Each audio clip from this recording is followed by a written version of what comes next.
What's up, bozos, and welcome to the Let's Talk Horror channel, and welcome to the Creepzone. That's right, this is the second episode that we've ever done for the new series that we're doing. Welcome to the Creepzone. It is essentially a companion piece to the Let's Talk Horror channel podcast. If you've listened to that, then thank you, and if you enjoy it, then even more of a thank you. But it is, as I said, essentially the same sort of thing. You get honest, in-depth conversations about something in the world of horror, and that's essentially what this is. The Welcome to the Creep Zone is just a video version of that. But once a month, you'll get a new one of these. You'll get a new one of the podcast. But what's different about this is that it's unrated, it's unfiltered, it's unedited. I should 100% edit it because I'm making a shit show of everything already. So I should probably cut out pretty much half of this, but we'll see what happens. And on this episode, I have a familiar face to the Let's Talk Horror channel, although it would be technically like a familiar voice to the podcast. Today, my guest is Scott. Hello, Scott. Hello, how are you? Living the dream. Anxiety's gone mental, as you know. But I like this. It's like we get to see each other when we record normally, and now everyone gets to see us. And now everybody gets to see us, the lucky devils. Yeah, I know. So, and you with your beautiful background, and me just like whitewashed in just white light. That's it. Well, it's like contrasting, but styles, isn't it? It could just be like a piece of art. We just say it's art. We meant this. Yeah, we did. It was all pre-planned. Yeah, there's some form of some artists will look at this and go, I get what they mean. Yeah.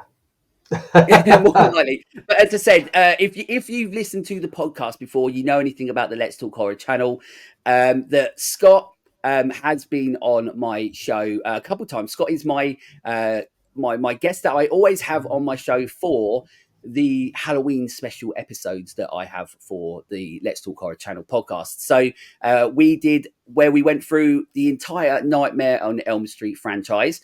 And we also have done one, which was the Halloween just gone, where we went through all of the Friday the 13th movies, which are always great, bloody fun. There's a lot of them, all 12 of these bloody movies, which is mental. And we went through them all. And on each of those episodes on Nightmare on Elm Street and Friday the 13th, we ranked them all. And, we got, I know I got some messages saying, how on earth can you rank Jason Goes to Hell so high? Yeah, so did I. Couldn't care less. It's an amazing movie. I got a message from someone who went, why is Jason X so far up your list? I was like, because it's great. That's why. And exactly. You were like, because it is, and that's why. That's all that matters. So Scott, we will get into everything that Scott does a little bit later on, because then that way Scott can promote everything he does as much as possible. But Scott is the creator, the man behind the You Run podcast, the You Run True Crime podcast, the You Run YouTube channel. What else? What am I missing? Because there's loads. You do a zillion things. Yeah, news. We just started the 365 days of horror on YouTube, and that's potentially going on TikTok as well, but I haven't got there yet. So lots at the moment, lots. Oh, yeah. Scott's a man of many podcasting talents, and he does loads of them and does all of them very well. But we're definitely going to obviously get into where everybody can find everything that Scott does a little bit later on, because we are here to talk about, obviously, we're here to talk about a movie that isn't one of those films where you're like, oh, this is an absolute classic, an icon of the genre that came out in the 70s or 80s. We're talking about a film that came out in 2022. Yeah. What a movie we're talking it is. About, what a movie it is. We're talking about Deadstream. So Deadstream, as I said, this is a film that came out in 2022. So it is a very recent movie. And how many times have you watched this movie? Oh, 20 plus. I knew it was gonna be a lot. And that's the same with me as well. And what's mental is that like I've said a million times already, that it literally came out in 2022, and yeah, like I know that you have and I have. We've watched this film multiple times already. Yeah. And I think that goes to show sort of the quality of movie if you can rewatch a movie that many times with it being such a recent movie. Yeah. Yeah. And it's one of those that there's so much that you pick up each time. Like each time I'll watch it, Yeah. there's something else that I didn't see before. Yeah, yeah, absolutely. It is one of those films, and obviously, we're going to get into all of it, but it is one of those films that's purely made by people who love horror for horror fans. And there's Yeah. a deep rooted understanding of the genre within this movie that, on a surface level, a lot of people may not see, but then once, like you're saying, if you watch it more and more, you see those little bits, and then you're like, okay, these people know what they're doing. Every part of it, there's a reason why they've done it and why they've chosen that, you know how to do it that way, and it's absolutely fantastic. So we're going to get into that, obviously, massively into this episode. So this film is directed by Joseph Winter and Vanessa Winter. So it is a power couple of horror. That's what I've started naming them. It's a husband and wife directing this movie. It is starring Joseph Winter, so directed, and he took up his starring role in this, with Melanie Stone as well, within the movie. There are the odd other little characters in this movie, but they're the two. They're the top two. Yeah. It sits at 6.4% on IMDb, and on Rotten Tomatoes, it's 91%. So, people out there are absolutely loving this. Whoever's watched this movie, and trust me, it's not enough, but whoever is watching this movie out there are definitely, rating it highly, and so they should be. Yeah, yeah, it's got really good, like Rotten Tomatoes. This is like up there with the best horrors of 2022. It's fighting with big studios for where it sits in that like top 20. Yeah, yeah, exactly, and it's right. Like, I love the fact that you said about with fighting up there with big studios, because this was a Shudder exclusive. Yeah, So this is this is not a big budget movie. This is a small budget movie, but this was like 2022. Shudder really upped their game when it came to the yeah, exclusive movies that they had, and it felt like it was a case of them say they were very, very good at creating movies on a very small budget, but giving that money to the right people. yeah, And it seems as though they gave that money to people who truly wanted to make something original and unique and put it out there in this world of horror, the horror genre.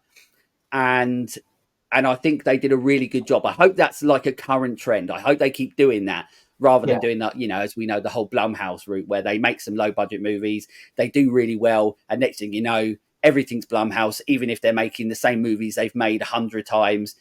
Um, yeah, the same old yeah, shit. yeah. Um, Yours and my opinions on Blumhouse are about the same. Yeah, that's it.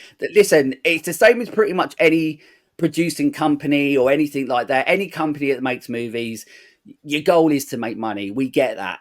But it also becomes about the quality side of it, right, as well as the quantity side that you're putting out, Yeah, And I think Blumhouse, I feel like they've lost their way now a little bit, and they need to get themselves a little bit back on track.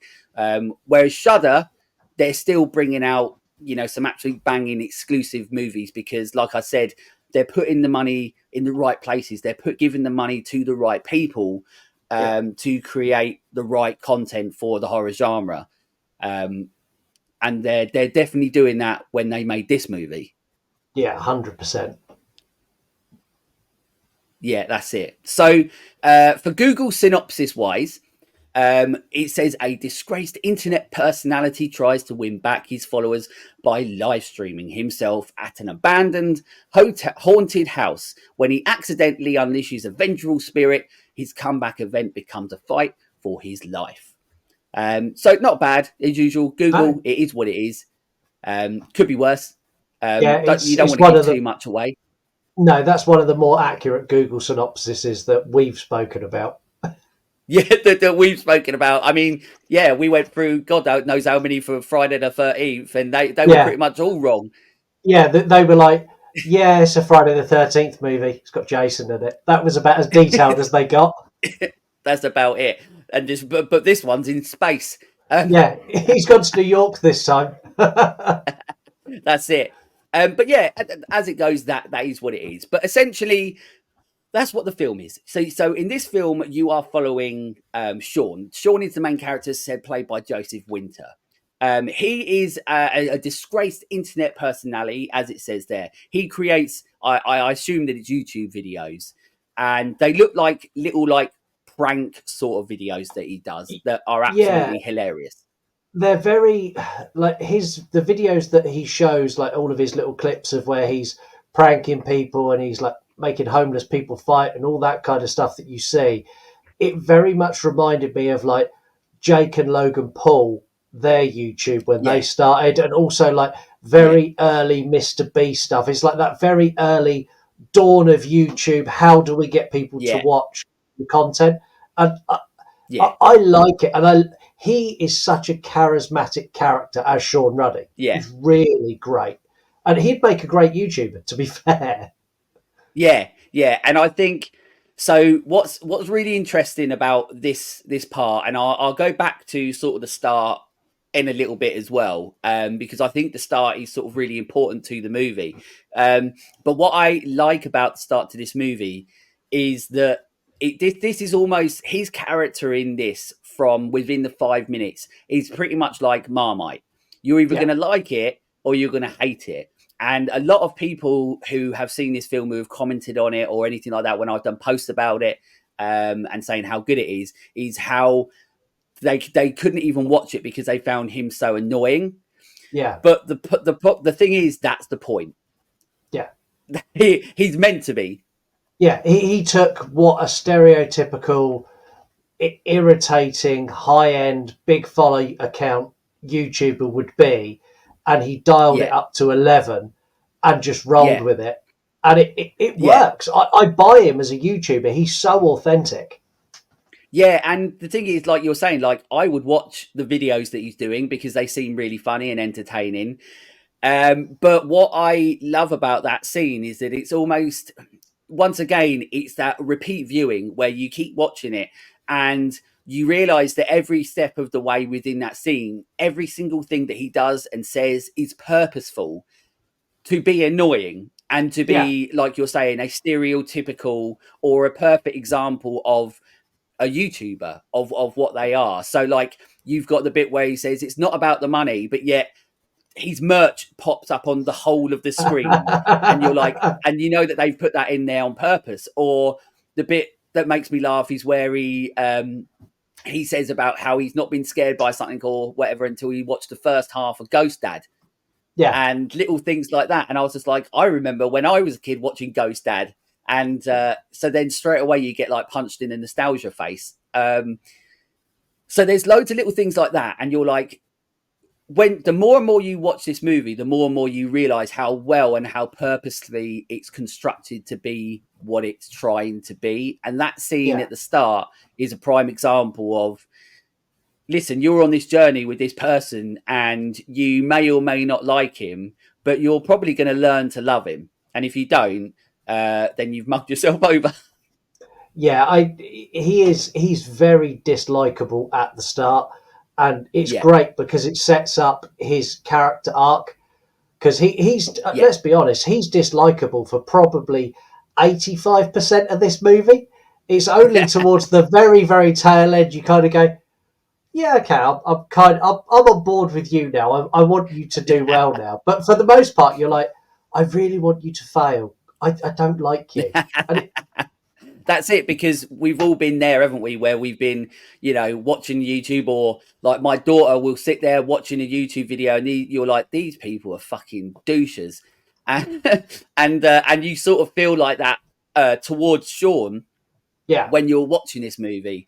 But like I said, the more you watch this movie, you realize that every step of the way, whether it's something he's saying, whether it's something he's doing, it's all purposeful. Like he's not playing Joseph Winter putting on a camera, a GoPro, and then just saying, "My name's Sean, I'm doing this." He's actually purposely thought of what's going to be entertaining as a character, as a personality from YouTube, for example, and putting it within a movie. And Yeah, what's that going to look like on the screen, and how is he going to play it out? Even to the point that he constantly lets out high, like really high pitched screams throughout the whole movie. yeah, And that is so funny because you're like, oh, okay, I get it, because they would probably be doing this in real life, those sort of characters. But yeah, then at the same time, you're like, he's doing it because it's also very, very funny. yeah. Yeah, he's a Um, great character, really well constructed and really well thought out.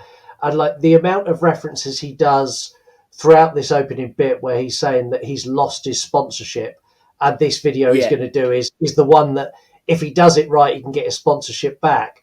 All the way yeah, through that, he's always referencing his sponsorship, and yeah, as he's just walking around, like he'll point and it's not even they don't make a big thing of it, but when he mentions yeah, his sponsor, he will point at their cup that's on his shelf, or he'll turn the other way and he'll point at a t-shirt that's hung on the wall. And it's like every time that sponsor's mentioned, he touches or points at something of their merchandise. It's so clever. yeah, it is. And like, you said, and I've said a million times already, once again, the more you watch it, the more you pick up on these things, and how well this group of people made a movie that could just have been such a like a simplistic movie, Yeah, and ended up being something that's so much more. Like I said, the more you watch it. Um, so from that point on, that's the start of it. It's like I said, people have already switched off at some points within this movie because of the character. But if you go with it, what you get is that he essentially goes to this haunted house where he's going to live stream this whole event. And then, hopefully find a ghost, which obviously at that point he's just like, of course, ghosts aren't bloody real. He ain't going to find any. yeah, and he But does some really funny things here as well. Like takes the spark yeah, plugs out of his cars because he's a coward, and he's like, yeah, "I'm going to do this. I can't run away." And as soon as he does it, you go, "Oh, what did you do that for? That's going to yeah. And bite that's you it. so badly." Yeah, and like once again, it's one of those things where you're like, okay, well, these are horror people. Like the people making these movies, they're horror people because they know that the people like us that are sitting there are going, "What an idiot!" Like Yeah, we know that this is going to go to places where he's going to regret that. And I love that. I love that because already you're like, oh, okay, well, this is where this is the journey that we're going to be on because this guy's an idiot. yeah, yeah, he is, and So yeah. yeah, and it's set up so well. I mean, even the bit like you see on the screen uh, about him being at this house, like when you see like Yeah, this is their footage, it's that, and then as it pans back, he's holding a T-shirt that is like this is the footage of yeah, when I yeah, went to this house. These are now available in our merch store. I was like, great. Uh, yeah. It's like really reminiscent of like Blair Witch, like that sort of writing and the font and stuff. And when they were like, oh, this is when it was found and stuff like that. But yeah, he basically ends up. Yeah, he goes into this house, and then from that point on, it sort of really all goes tits up for him. He's there because there's a ghost, an entity or whatever it is called Mildred. I think it's yeah, Mildred. Um, yeah, it's Mildred. and basically that's what he's there. He's basically there in search for Mildred, and he's going to spend a night in this apparently haunted place. But as we know, yeah, it's a horror film. Something's going to happen, and it does. It goes tits up. He starts live streaming this whole event. Things start happening to him, which obviously we go into a little bit in a bit anyway. The things start happening to him, and then randomly, some woman turns up called Chrissy. I think her name's Chrissy. She And turns up. and this for a content creator like you and me create content. We do this Yeah, all the time.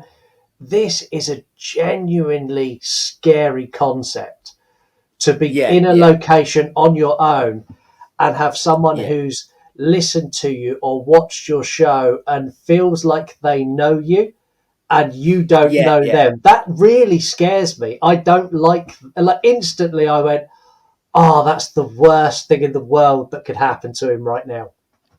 Yeah, exactly. Yeah, you're right. I mean, yeah, because yeah, I mean, like you're saying, like she knows him, but he doesn't know who she is. Yeah, But then he falls under the peer pressure of the people that are watching the live stream who tell them that she needs to stay with him and be on this journey with him. yeah, But as we are horror fans, we know already that there's way more to her character and a purpose for her being there. And yeah, and from this point onwards, it just goes into absolute mayhem. yeah, Where it ends up becoming a survival movie. That's essentially what this movie ends up becoming. It becomes yeah. about Sean being essentially held within this house and needing to escape this Mildred who's Yeah, after him and trying to basically kill him. but again, I love it because it's all his own doing. So like he's on the live stream and he's got his wheel of stupid ideas and he spins his wheel and he goes and does the seance. It's him that invites all of this shit onto him. And that makes me Yeah, smile because he's done it to himself. And when we get yeah, later on, he has the realization, this is my fault. I done this. And again, yeah. That's it. that it doesn't happen in horror movies. Like in every horror movie where you've got a ghost or an entity, they always bring it on themselves. Never, ever, Yeah. ever do they acknowledge that it was their fault. But he does. He's No, like, it's always somebody else's. yeah. But he's like, yeah, probably shouldn't have done that. Um, Yeah. what do you think of the scares in this? Because there is a mixture of like being really uncomfortable, tension building, but the jump scares in this are phenomenal. They're so Yeah. well So and they catch you. Like some of them come out of nowhere. Like there's no build up, and like yeah. he spins his camera around, and there's someone like right like when he meets Chrissy, like he Yes. panics anyway, and then he spins his camera around, and you just get this smiling girl go, "Hi." It Yeah. they're so good. It every step of the way, everything that they do in this movie is like perfectly executed. And once again, it keeps on. I keep coming back to it, and I think that's like the main point of me putting it across is that like where it's made by horror fans, these people that love the genre, they know what's effective within these movies, and they also know the type of movie that they are making, what is going to work for this type of movie. Um, so yeah, so I think like yourself, like I think anytime that there's a jump scare or something, it's put in the right place. It's done in the most effective way. Um, it just works, but it also leads me back to the start. Like I was saying earlier on, I want to go back to the start of the movie and why that's so important for me. Um, because at the start of the movie, like I had no idea what this film was. So I didn't watch a trailer or anything like that. And I watched this movie as it came out. So it came out, I believe, in October 2022. And I watched it, I think, within the same week that it was released. And I didn't watch a trailer. I just read, like, say, a synopsis, like the Google synopsis and some stuff. And Yeah, if you read that, it doesn't let on you read it and you think this is going to be so I always say it's what is called the Grave Encounters effect. Now what I mean by that yeah, is that if you've seen the movie Grave Encounters, you may have been like me that thought that this film is going to be a big pile of shit, so much so that when I watched Grave Encounters for the first time, it was when I lived with my partner in a flat with like two of my other best mates. We used to watch horror movies almost every night. We used to just have a movie night. And as I brought this movie Grave Encounters, sorry, and as I put it in the Blu-ray, I specifically remember turning around and apologizing to them and said to them, this is probably going to be absolute shit. And then when we finished watching Grave Encounters, we were like, that was amazing. Like, yeah, that was a really, really well made, effective movie that we've seen so many of these types of movies that they all blend into one. And Grave Encounters somehow, even though it had the same sort of premise and premise and everything like that, it stood out and it was a great film. And that's what I feel with like Deadstream, because when you read anything up about this, and if you don't know anything about it, you're like, oh, okay, well, this is just going to be one of those serious horrors where somebody's walking around and there's going to be jump scares and a little bit of blood and all that sort of stuff, and it's going to be such a supernatural movie. Within the first 2 minutes, you know that it's basically, not only is it completely different to what you thought, but it's literally like a slapstick comedy. Yeah. Um, and from that point on, I was fully invested in this movie because I was like, okay, this is going to be something new. This is going to be something different. And then it becomes about what they're doing in the movie and how they're doing it. Like the fact that he's putting GoPros up around, and I'm like, okay, so what they're doing is they're telling almost like an old school sort of movie, like your Blair Witches and your Yeah. paranormal activities and stuff, these 90s, early 2000s sort of movies, but doing it in the perfect way for a modern audience. Yeah. And I think that they really captured the essence of bringing a handheld horror into the modern age. Does that make sense? Yeah, yeah, that makes perfect sense. And the live stream element of that, I've never seen that on another movie before, and I've not seen it on one Yeah, since, where he's interacting with, so he's being chased by entities, and like he's looking at his live stream for people to give him help and advice. And it's just full of trolls going, well, this is fake. This is the fakest shit I've ever yeah, seen. Unsubscribe, unsubscribe. And he's like, it's not fake. And like, his pleading with his audience is equally as entertaining as the horror elements that are chasing him. yeah, His need for that audience to believe him more now than probably ever on any other video is so high, and I get yeah. so invested with like his desire to have that support, and no one wants to support him at all, and I find that so funny. Yeah, and you're right, because the thing is that he's trying to win this subscribing, generation, these followers, all this sort of stuff. He's trying to do that so much that he's putting himself more and more at risk. Yeah. Even though loads of them are there, like it's not real and all that sort of stuff, but he's still trying to win that, them to subscribe, that follow. That it. You think to yourself, it's like partly pathetic, but then also at the same time that you could sort of admire him because you're like, well, he's definitely going for it. Like they can't complain about the fact that he's going for it because he definitely is. No. At what point in the house would you have checked out and left? Well, that's tough. I probably when Chrissy turned up, that would Yeah. probably be it because I don't believe in ghosts or anything like that anyway. No, So nor do I would I. have But I happily have done no. So I would have yeah, but happily have done all the other shit anyway. yeah, but I do believe in crazy fans who could hurt you.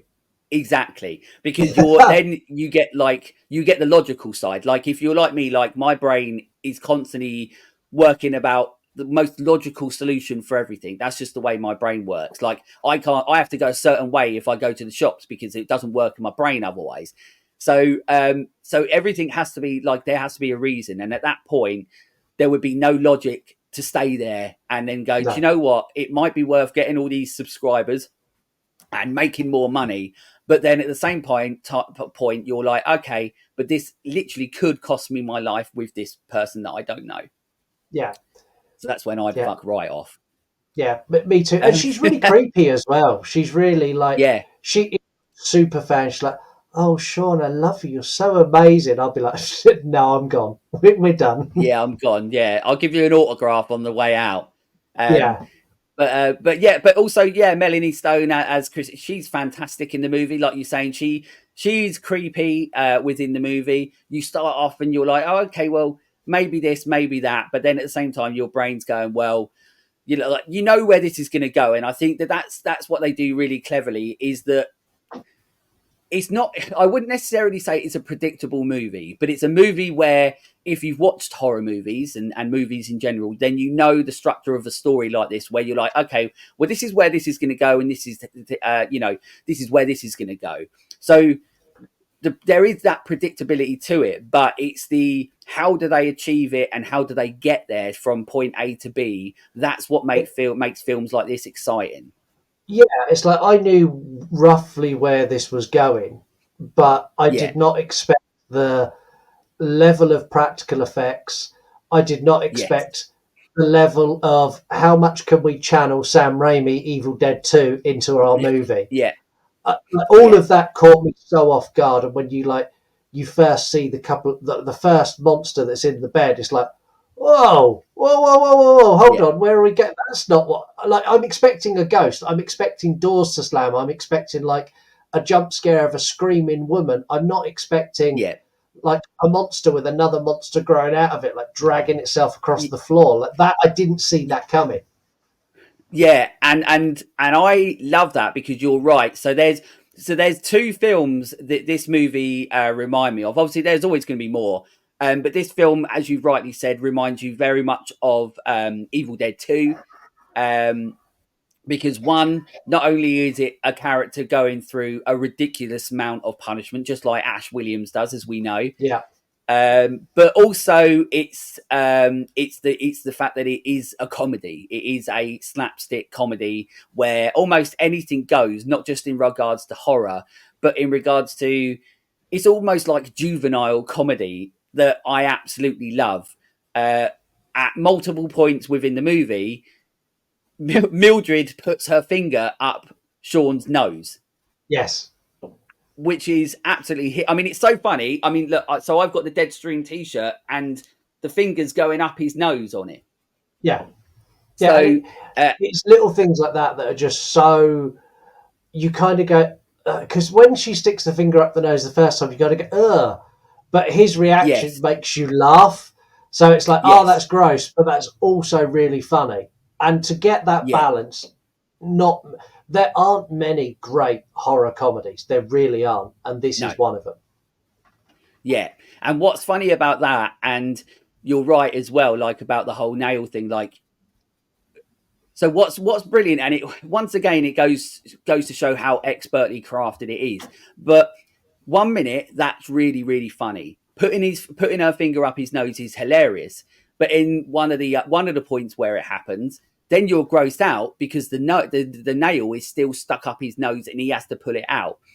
Yeah, And that then becomes about something where you're like, oh, that's the horror bit. Because then you're like, oh, I remember when you watch things like Saw and they're trying to yeah, pull things out their eyes or their nose, you know what I mean? And then that's once again, it's that really clever line they're on this movie where they're like, okay, we're going to do something so stupidly funny that you're going to laugh out loud. But then the same reason that you laughed is also going to be the same reason where you're like, well, that's fucking gross. And then it becomes like a horror. It does such a good job at staying on this line of we're going to make you laugh your ass off, but we're also going to make you jump, or we're going to make you go, that's gross, or we're going to make you say go like you were saying earlier. We're going to make you go, what the fuck is that? With these weird looking swamp monsters that they don't look, I mean, what I love about them as well is that they don't look great, but they look great for the movie because yeah, it does look like it's people dressed up or it does look like practical effects, but that adds to the charm of the movie because it makes you remember films like The Evil Dead 2, like you're saying. And weirdly enough, the other film that it reminds me of is House.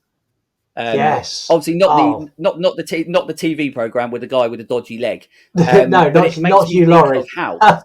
Yeah, that's it, not Yeah, him. Yeah, but it makes me think of House, and I think it's because like what I love about House is that it's unapologetically weird. That film is they are weird movies, the House movies, but yet they're set in like a normal reality. But yet yeah, the things that happen around them are weird, and they go with it. And we get that obviously a lot in the 80s, where we had films that had the most crazy, insane ideas, but yet set in like a form of reality and create this world of realism, but yet you had these weird monsters going around, and then you're like, oh, okay, well, this shouldn't make sense, but it does, and you enjoy it. And that's why I feel like this film, for some reason, I think that must be why, but this film reminds me of House because it's unapologetically weird. It is literally, we're gonna make this movie and it is what it is. yeah, and it's done. It's very much an '80s tone movie. Yeah, Like it's obviously it's set in modern times, and you've got GoPros everywhere, and he sticks them all up with duct tape. He's got a GoPro on his head, and you see all the streaming, like all the comments of the stream. But if you strip all of that back, this is an 80s haunted house movie with yeah, really good practical effects. And I think that's yeah, probably why, for you and me, it resonates with us so well, because we're like, this is great. This is an 80s movie with like an overlay of technology, and it's perfect. yeah, yeah. That's it. And it's just the integration of it all. Like I love how they integrate the technology side of it. The practical effects are absolutely amazing in this. And sometimes, like I said, even if the monsters don't look that real and they might look like people wearing these costumes and stuff, but that, as I said, adds to the charm of it. And if you grew up in the 80s and 90s watching these practical effects movies, it adds to that level where you're like, and it's nostalgia as well, because you're like, I remember when they used to look like this and it didn't fucking Yeah, matter, because not everything had to look perfect. Like with all the CGI stuff they try and do now, it never looked perfect. It never was. And that add to it because you knew you were watching something that people made, and you were in awe at the artistry behind it. You were like, wow, fucking these people made this, and what talent they must have to create this sort of stuff. And when you yeah, watch films like Deadstream, then you're like, oh, okay, well, you get it as well. But I really like the use of how he's doing the live streaming in this. Like, I think they found a really organic way of integrating, like, him using the iPad and how that becomes part of the story, or the GoPros and how that becomes part of his story and his journey in this house. It's not a case of like, we're going to put these cameras here because we know that we have to, because we've got to basically use these cameras to make a movie. yeah, Every aspect of it, there's a reason for it.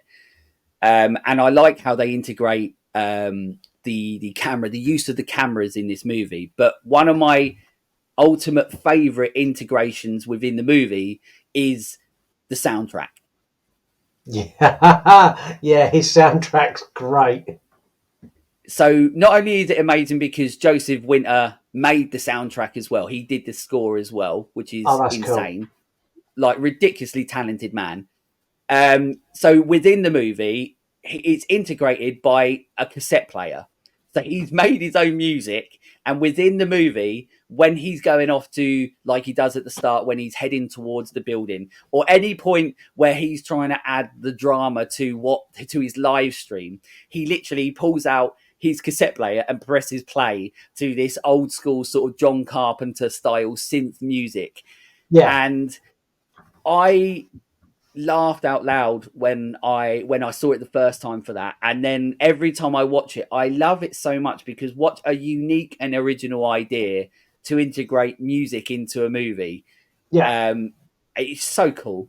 Yeah, and make it authentic as well. So it's not like an overdubbed music. He's literally there. He pushes the tape recorder, and he's like, "We're going to now go up to the manor," and then he pushes the music, and then it's like do Yeah, do do as he like creeps up to the manor, and it's so well done that you kind of, after he's done it, and then it's been playing for like a minute or so, you forget that it's the tape player, and it has just become the score to the movie. It's so clever. yeah, yeah, I and you're also right, like because it's such a good score.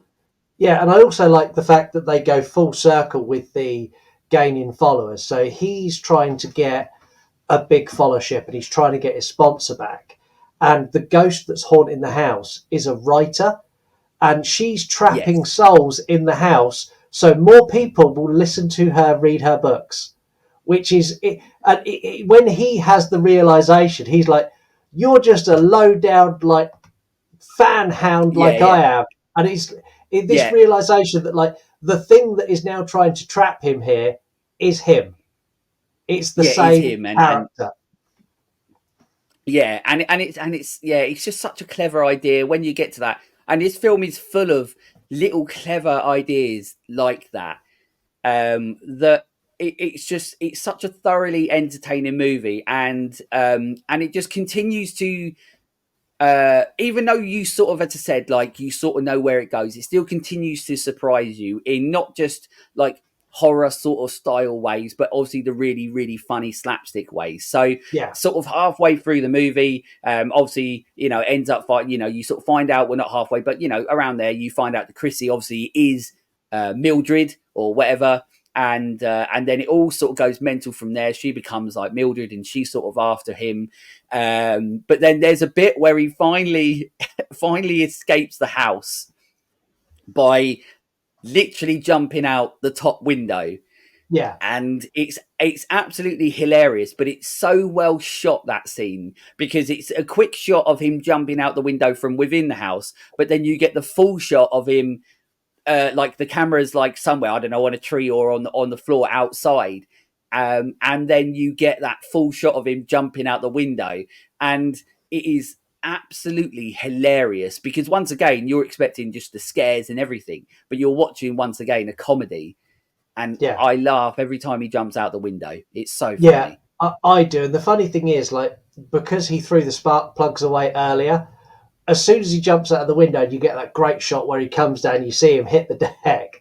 As soon as he Yeah. gets up, you go, well, you can't leave anyway. So, like, everything you've just done to get out of the house is now pointless. Yes. And Yeah. it's And it, one. and he dives, he gets to the car, and he's like, he gets to the car, and the bonnet's still open. He's like, oh no! And it's Yeah. this. Yeah. This is where you start to be on his side now. You're like, oh come on, you've been through enough now. Just get the spark plugs and Yeah. get out. Yeah, because very much like we've mentioned, Evil Dead 2, very much like Ash, he goes through so much in this film and takes so much of a beating. Like the bit where he jumps out the window, he has got like a big cut on his leg, and then he has to like sanitize it or whatever. He has to put like, you know, the alcohol or whatever in it, and that's hilarious because obviously he's screaming as loud as anything. And I like the point that you made there as well, is the fact that, you know, once again, you're like, well, why are you jumping out the house? Or it's that need to escape something, and he has to escape something, but yet he's still trapped. Like he Yeah, still can't escape. So it's almost like an escape room. It's like a room within a room that you've got to try and get out of, and he can't get out of because he screwed himself over at the start, where we were all like, well, you're going to screw yourself over doing this, yeah, and he does. But then that becomes, even from that point on, and this is like a film that's like an hour and a half. Like, it's yeah, not a long film; it's a perfect length of this movie. But from that point on, like, he ends up getting into his car because a cop turns up, and you think, oh, like, you know, somebody's like responded to the messages that have been getting, or somebody's actually got through to the cops. They found his location, and then they're going to go and save him. But the cop ends up being someone that you see in an earlier photo. yeah. And he's like a And then it just ghost once, slash zombie yeah. thing.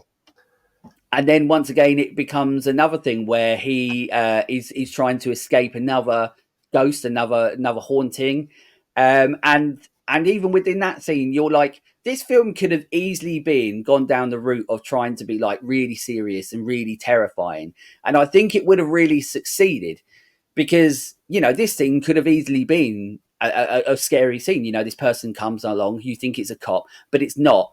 But then it ends up being hilarious because that part ends with it where he runs away because he kicks him in the dick, Yeah, which is and hilarious. yeah, and Which it's I not love. it's not the sort of thing like this closing bit here before he ends up back in the house. He's looking for the spark plugs, and then the cop turns up.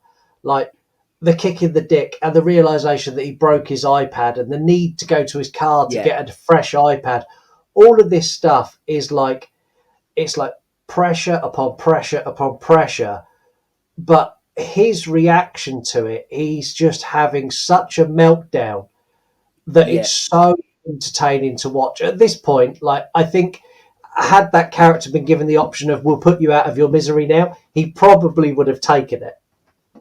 yeah. I mean, yeah, and you're right. You're like, this film builds up tension like I've not really seen in a film like this before, because it builds up the tension and the dread like a horror movie, but yet at the same time you're laughing your ass off because within this scene as well, he creates the jerky cam, the meat cam, or whatever it is, because he's got like a beef jerky stick thing, and he attaches one of the GoPros to it so he can see. or Yeah, he so you ends can up hang it killing out the this window. person. Yeah, and then he ends up killing the cop person with a potato gun. Um, so even though you've got a film that like still is like we're a horror movie, at the same time it's doing all these things that could easily be scary, but turning them into something that's like still got the tension and dread, but you're laughing your ass off at what you're watching because you're like, I haven't seen something like this before or for a long time. No, and I'll challenge anyone in the comments. Find me another horror movie where someone kills a paranormal entity with a potato gun. It doesn't Yeah, exist, I'm that's sure. it. No, I'm that's sure it it. doesn't. That's it. And then like even like so many little things within this movie as well. At one point, Sean ends up in his pants, which is hilarious because he's trying to trick Mildred. There's and even within the scenes where he's absolutely getting battered and bruised and he's getting stabbed, there's still the comedy element to where like every time he sets up a new camera, he names a camera. And when he ends up Mildred, he ends up like I think like almost killing, like stabbing or whatever anyway in the neck or something like that. And he puts a GoPro on her head, and as he's typing a name in, he puts Mildred, but then changes it to Mildred. Yeah. And it's so funny because you're like, even within those moments, he's thinking about what he can do to make it for his viewers, you know, like Yeah. still make it entertaining. He's still trying to make, as he says in the movie, I think he says something about how it's like the, you know, the best cinematic live experience you'll ever see. Yeah. And throughout the whole movie, he's got that in his head that no matter what he's going through, he knows that he's still got to do everything he can to entertain, because if he gets out of this, then he wants it to be the best thing that he's ever put out there. So then he gets the followers and the subscribers. So it's very, you know, it's very needy. You know, and it's very desperate what he does in the movie, but it makes for such like a ridiculously entertaining movie. Yeah, it does. And for a movie to hold your attention, where for I'd say 80% of this, it is just one person on the camera, is hard. Yeah. It's Oh hard yeah. to Yeah. get people to fully invest in a character. And the joy of Sean Ruddy's character is there's two ways you can invest in him. You can invest in him with Yes. like, I hate this guy and I want him to die. Go Mildred. Or you Yeah. could like, you've suffered enough now. You've been beaten, you've been battered, you've been thrown down the stairs, you've been stabbed, you've had fingernails in your nose. I want you to succeed now. But there's two ways to root for this character, and that's really clever writing. That you can Yeah, keep both absolutely. sides of your audience invested one way or the other. They either want him to die or they want him to live, but they both want something to happen, and that's hard. Yeah, yeah, exactly. Yeah, and something obviously happen, you know, does happen. Obviously, look, we're watching this. We assume that people have seen it. If you haven't, we are obviously talking, have spoken, and we'll talk about spoilers. So you know, I should have said it at the start, but tough. But you know, but when it starts getting to the climax of the movie, that's when it really elevates those levels of tension and dread again, because Mildred is essentially climbing down the stairs with him, and he's like basically, you know, he's got one of his eyes he can't even open. Even a little pathetic bit that makes me laugh every time, where he's trying to get away from Mildred. They're crawling, he can hardly walk. He tries going down the stairs, and he tries putting his bag in front of him to guide him to go down the stairs, but it don't work at all. He just tumbles the whole way down the stairs like a sack of shit. Yeah, And then we get to sort of the climax of the movie where he earlier on in the film, forgot to mention, but earlier on in the film, one of the earliest things he does is destroy the thing that can save him, which is basically this wooden plaque thing on the wall that's got like a spell that stops all the, you know, Mildred and all that sort of stuff. yeah, And he ends up stepping on it, or breaking it or whatever on purpose. I can't remember, but he does something and destroys it at the start of the movie. So already you're like, well, you need that, because once again, as a horror fan or somebody who watches movies, you're like, that's not good. yeah. He needed that. But then he ends up getting this spell, or the whatever it is that to do it and to get rid of Mildred and these spirits in the house. He has to cut his finger off. As I said, he's standing there in his pants. And once again, he's put himself through the absolute shit. But he ends up doing it. And then he sets up his camera for one last sort of thing to say, we did it. And he puts on this like celebration music and everything like Yeah. that. But then it's not done, and then you get more of these swamp monster things. You get the boy with the whatever it is, the Quatto from Total Recall on him. Yeah, and Yeah, that one's cool. The one that like kind of comes around the curtain. You're like, ah, you're yeah, in so much trouble now. yeah, that's it. And then the film ends. So you presumably, and this is what I find really interesting about the film as well, because and I know where my mind sways, but also what I love about this film in regards to how cleverly it's made, and I don't know whether this is an intention. So it'd be really interesting to know from obviously the writers, Joseph and Vanessa Winters, is when I finish every time I watch this film, I feel like, was it all like a trick? Because there's so many of these YouTube videos that are set up to go through every single step to say do this, and then you get to here, do this, and you get to there, and you get loads of these, or you get loads of these ghost hunting programs that fake this and fake that and Yeah, all that sort of stuff. And part of me still, no matter how many times I watch it, and no matter all the stuff that he goes through, still there's part of me that goes, but still, was it all just like a trick? Because it's yeah, like, is it still a trick to try and get subscribers? I know that it's not, because obviously he cuts his finger off, he nearly dies, he jumps out of a building. But then also it becomes about what lengths do you go to get all these subscribers and get all these followers. And yeah, and that always plays in my head. yeah. And the thing is, it's criminal that this has not got a sequel on the way. No, Absolutely criminal, because this is essentially the easiest thing to sequel. Because YouTubers like following the back of other YouTubers. You start the video, the next movie, with another YouTuber. I am here at the location, the last place Sean Ruddy was seen. I think it was all bullshit. I'm going in. I'm going to spend the night in there tonight and prove this is a hoax. yeah, And Sean yeah, Ruddy is you're right. now your ghost in the house.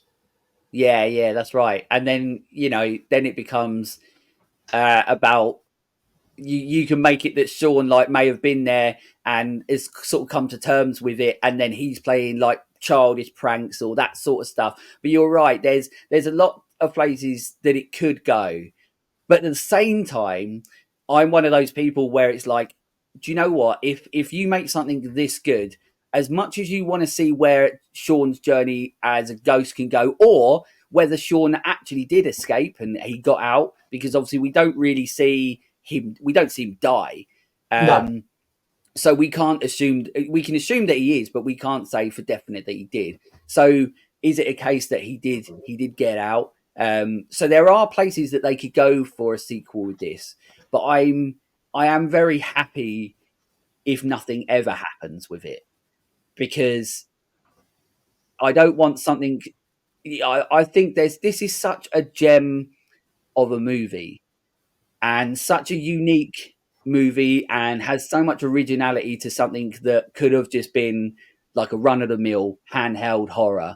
yeah, So much to this movie that, like like you said, like we said, the whole way through this gets better and better every time you watch it. You pick up more and more things every time you watch it. That it is a truly fantastic movie, and I think it's a bit of a shame that it hasn't been seen as much as what I thought it could or should. yeah, But I love the fact that when I recommend it, or I know that like when you recommended it to people, I love the fact that they do go and watch it, and then when they do, they're on board with it. They're in the boat of it, even if it's like after 2 or 3 watches. As soon as they can get over, if they're one of those people that find Sean ridiculously annoying, like I love Sean and I got what they were trying to do from the first movie, but the more yeah, and more I watch, the more and more I fall in love with him, because I'm like, his efforts, everything that he goes through in this movie, it's fair play, but also it's just what they do with his character and how they treat him within the movie, or what they do with him in the movie. It just works. And I like the fact that whether it's from the first viewing or the second or third viewing, people keep going back to this movie when they've watched it, and then they enjoy it more and more every time. And that's, the showing of a well crafted movie. Yeah, 100% it is. So, as usual, so on the podcast, one of the things I always do is facts. And on the first episode we did of this Welcome to the Creepzone series, we did some facts. So I'm not gonna. I love doing facts because sometimes I learn things that I didn't know. I mean, who doesn't bloody love a fact? So Yeah, exactly. I've got some. I've got Okay. some. I've got like four. Number one, so the top of the spirit board has Klaatu, Varata, Nikto, or Nikto, whatever it is, written on the top. Though originating in 1951's day, the day the Earth stood still, it was later made popular by 1992's horror comedy Army of Darkness. Yeah. So there was a little nod to Army of Darkness and the Evil Dead universe on the spirit board that they use, which is once again another funny scene within the movie because Chrissy's all for it and he's just like, I'm not sure about this. This might not be a good idea, but yet he still does it because everybody's like, you've got to do it. And he's like, well, if it means I get followers, then I will. Yeah, exactly that. Number two, the bulk of this film was shot in 7 days, which is mental. Yeah, that's A week impressive. to make a film is insane. Number three, according to filmmakers Joseph and Vanessa Winters, the abandoned house used for production was actually haunted. The local lore is wild about that house, they said in an interview. About half the crew was convinced that it was haunted. They elaborated, and there were 2 rooms specifically that people didn't enjoy being in alone. Oh, So it was wow. really haunted. That's cool. And then number 4. Now, this isn't really a fact, but what's really important for me, and one of the reasons why I do the podcast and do this obviously new series, and I'm in love with horror, as is Scott, is because it's not just about the people you see on the camera, and it's not about the people that are working the camera, or this. It's everyone that is involved in the journey plays an important part. So when Yeah. you make a film that's low budget, shot in 7 days, like Deadstream, you know that everybody has to be on their A game. Everybody has to pull their part, pull their punches, do everything they can on this movie. So this one, I've added it in sort of facts, but it isn't. But I really wanted to do a little bit of a shout out for someone on this movie, as well as Joseph Winter and Vanessa Winter, how good they are. But so the producer on the movie was somebody called Jared Cook. And basically, he did absolutely loads on the movie. He was a director of photography. He made the camera rigs like the one that Sean wears in the movie. So he's got this really cool camera rig that goes over his shoulder. Jared Cook, he made that. He wrote all the user messages. So apparently he wrote like something like over 2,000 messages. So when you see them popping up on screen, he did all them. Wow. He managed and surveyed the property that they're on from trespassers for over 7 months.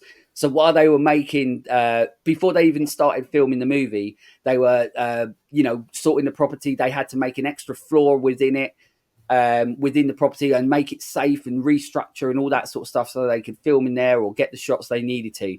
But it was constantly getting broken into, so he had to then manage it, and he had to do surveillance for it and everything like that. Oh, wow. He had to edit out any unwanted bits in the movie. So he was also one of he edited a lot of the movie as well as with Joseph and Vanessa. But he edited out loads of little things like in the background. If there was say lights in the background that weren't supposed to be there, he would edit all them out. He made the potato gun. Oh, wow. That's cool. He got acid burns on the first day of shooting. He also plays the cop that tackles Sean at the start of the movie in one of his pranks. Oh, well, he done a lot in this movie then. There's more. Sean's car is actually his car. And he did he did loads. I won't go through it because there's loads. But basically, the reason that I wanted to give sort of Jared Cook a shout out is that when you make small movies like this, everybody does everything. And when you have a producer that does that much on a movie, you you have to give them as much credit as you can possible, like you do with the people within the movie itself, and with the people, the directors and cinematographers and all that sort of stuff. Because without someone like him, it wouldn't have got made. No. And obviously he's a producer, so he puts the money in and that as well. So um, Yeah, fair play to him. what an absolute fair play, what a legend. And the good thing is that he gets to walk away from the experience. I'm sure it was ridiculously difficult, but he gets to walk away from the experience knowing that they made a top drawer movie. Yeah, yeah, that's great, and that level of involvement is commendable.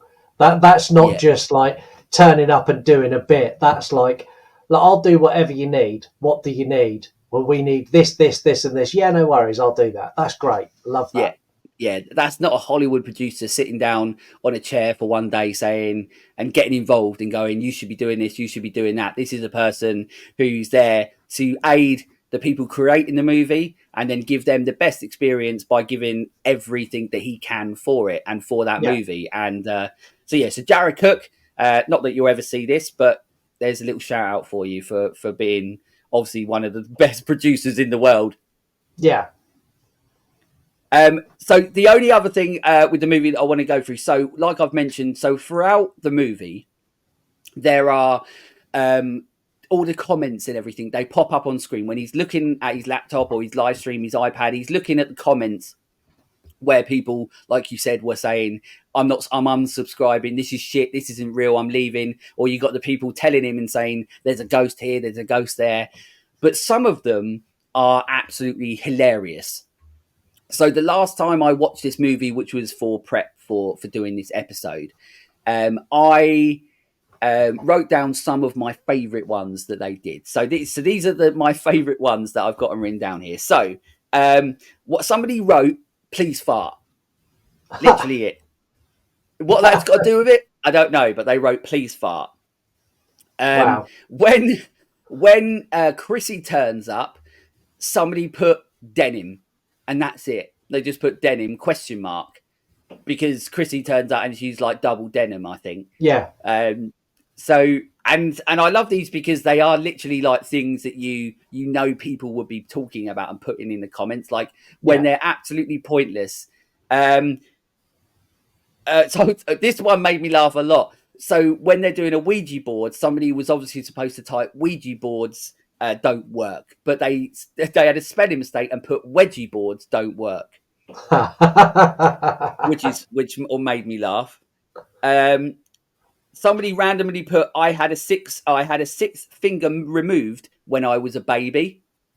I can't remember whereabouts that was, but that was a That's got to random be one. when Sean takes his finger off. Yeah, probably it's got to be. Somebody put I'm pregnant. That's another one. Which one? And once again, I love these comments that make no sense because you're like, these are people that are like, want people to interact with them. You're like, oh, well done, you're pregnant and all that sort of stuff, and you get that. Yeah. And the And thing then the is, last one, you and me have gone live loads of times on Instagram and TikTok and these are the comments you get. You get weird stuff like yeah, this. This is real. This is how it is. yeah.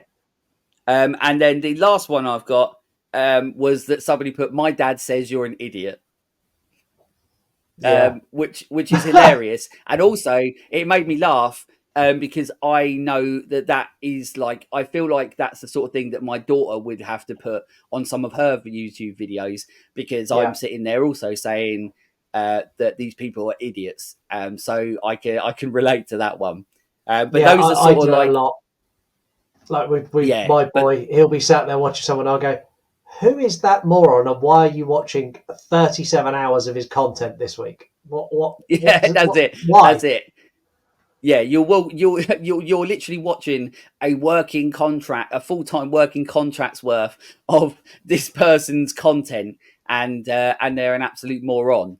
So but you know what? They're the ones with millions of subscribers and sponsorship deals, This is while true. we're sitting here struggling. But that's it. So that's Deadstream. If you haven't seen this movie and you watch this, then we've probably given away quite a lot. But that doesn't mean that you shouldn't go and watch it. This film is absolutely phenomenal. Yeah.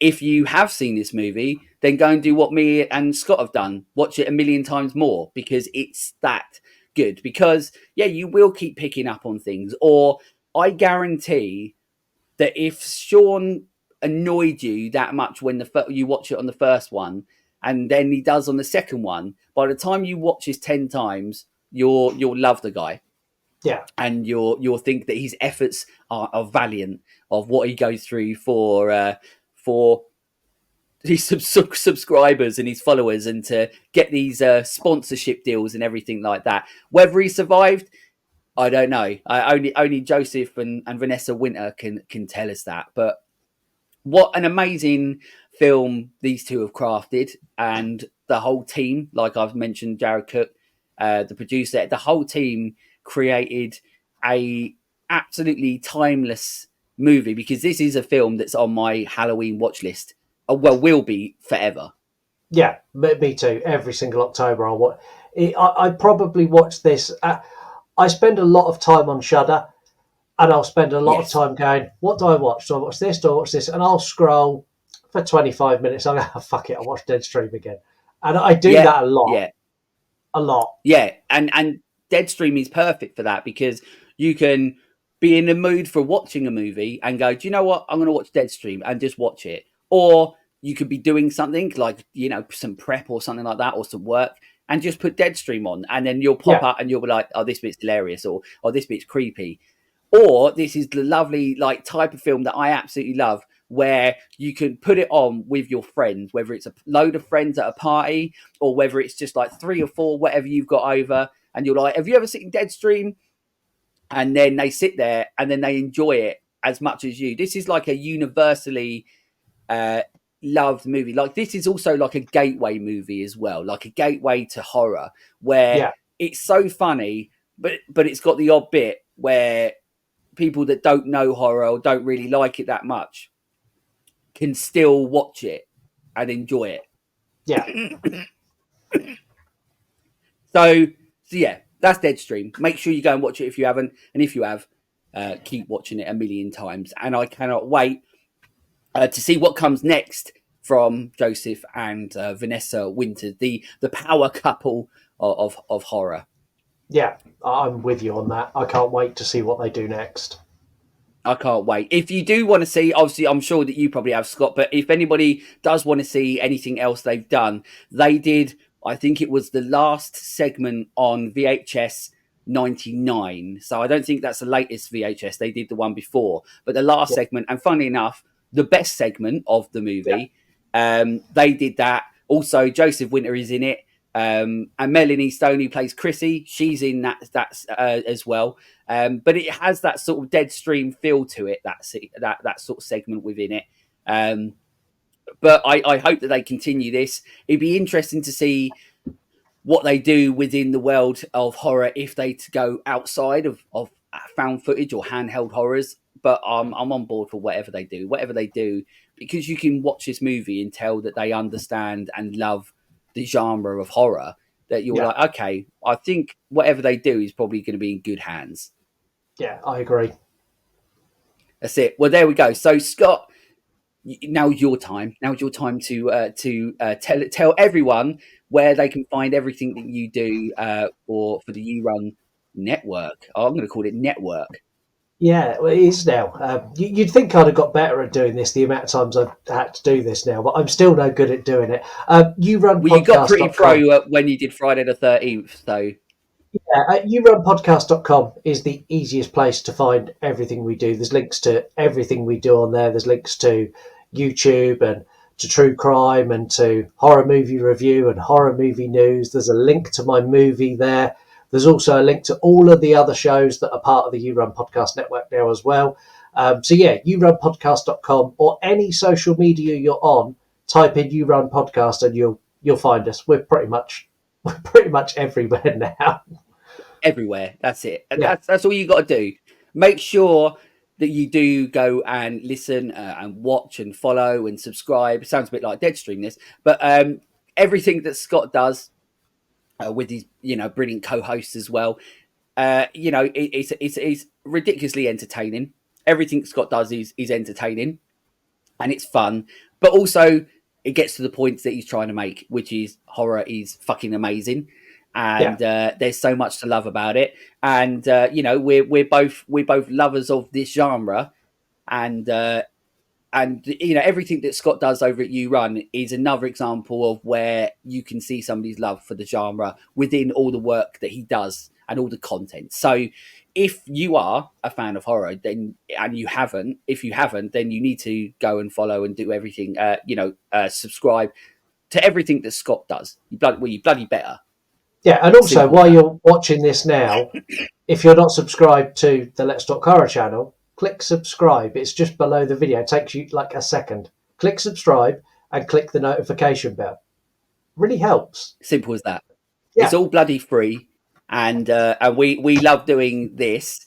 It makes it even better when we get to talk about films like Deadstream. yeah, But yeah, if you've enjoyed this video and you haven't listened to the Let's Talk Horror channel podcast, it's pretty much more of this, just very honest conversations about horror.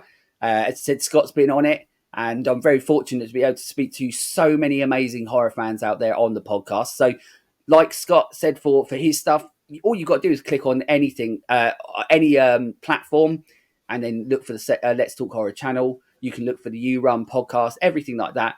Go and listen, watch everything we do, support our journeys, because we want our journeys to continue, and we need your help with that, because yeah. we love doing it, and we love to be bringing out all this horror related content for us and for you as well. So thank you, Scott, for coming on the second episode ever of Welcome to the Creepzone. No, I really appreciate it. I've really enjoyed it, and I hope you have too. yeah, I have, and thank you for having me again. I love coming on your show because there's no punches pulled, there's no heavy editing. We just say what we say and then kind of walk. We kind of say what we say, drop the grenade, and walk away. And I like that. That's it. Yeah, that's pretty much it. Yeah, we just walk away from it, and it is what it is. But it all comes from the place of pure intent of telling our very honest opinions on something.